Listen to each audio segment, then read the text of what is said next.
So you want to help your company be more agile.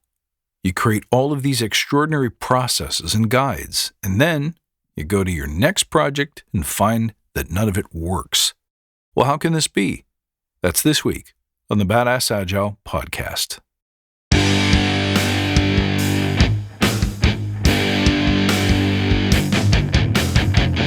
Greetings, team. Welcome to the Badass Agile podcast. I'm your host, Chris Williams.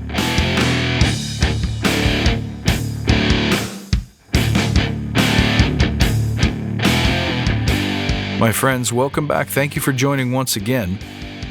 Today I want to talk about impediments to flow, rigidity versus agility. But first, let's take a moment to remember why we're here. To create an elite tribe of leaders who truly serve their clients and communities by doing what matters and what works, relentlessly chasing value and excellence like a badass. There's so many resources out there about what you need to do to be agile, but we're focused on who you need to become in order to lead teams. So let's hammer down those fundamentals to create a truly unique and powerful force in this industry. And remember, if you love this episode, please tell your friends. You can also join the conversation in the Badass Agile Listener Lounge on Facebook. When we talk about impediments to flow, we rarely talk about the notion of rigidity. The only time in life when things are rigid is pretty much when they're dead. That's when they become stiff, brittle, and breakable. But in life, we're supple, flexible, and fluid. And isn't that also what the word agility implies? So how does rigidity impede flow? Well, there's a temptation to believe that firm processes create an opportunity to move faster. In a way, that's true. But I think there's a minor distinction that we often miss when we overthink all of this stuff. Routines are great because they encourage discipline. Disciplined work can be a fundamental part of the flow. Having things like well-ingrained habits and routines also help us with flow.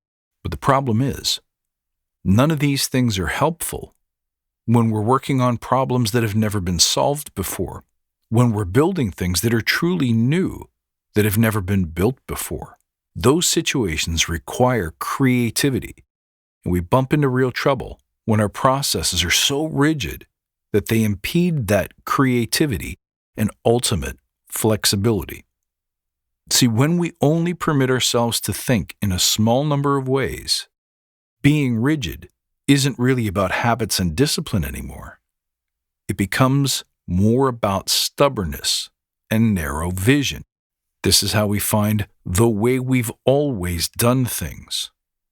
We're so comfortable with our procedures that we dare not deviate from them. In fact, I would say we're afraid to. So what happens? Well, think of a piano player, or think about typing at your keyboard for that matter. If you want to be fluid, graceful, and fast, then your hands can't be stiff and tight. Try it yourself, you'll see. Clench your fist really, really hard. Tighten your fingers. And then with that same tension in your hands, that same feeling, go and type something on your keyboard.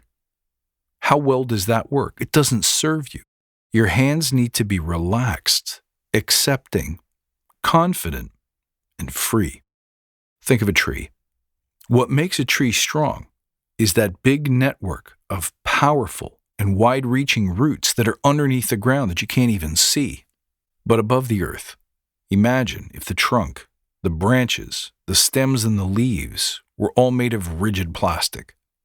The first time the wind blows too hard, the plastic would snap. The limbs would break off entirely. What ensures a tree's ongoing survival is the fact that all of those parts are fluid and bendable, so that when a massive environmental change comes, a powerful gale, it doesn't break. It simply bends and submits. And when the storm has passed, it releases, goes back to neutral. If you think about it, it's its flexibility that accounts for its actual strength, its durability, its survival. Rigidity also prohibits the free flow of new ideas.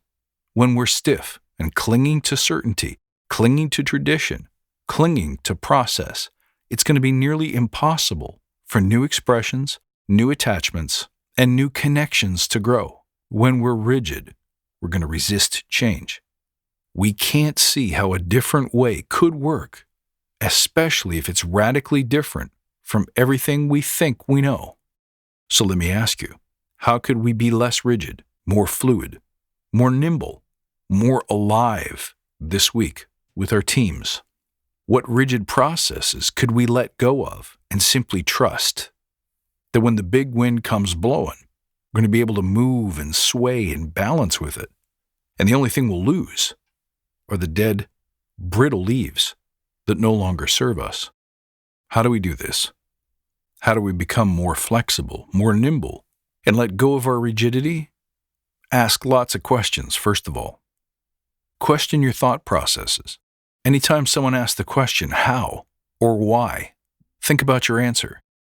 Is that answer rooted in history, your beliefs about what will work or what should work? Or instead, do we refuse to answer that question with a prepared process, but rather with a new exploration, a new idea, a new test, so that we can discover not what worked before, but what works best? The next thing you can do that's so important is be a learning organism.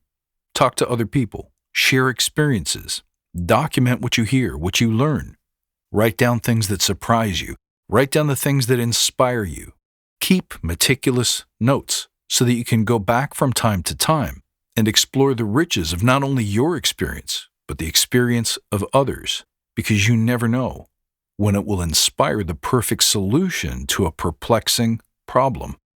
And finally, get out in nature more often. Why not?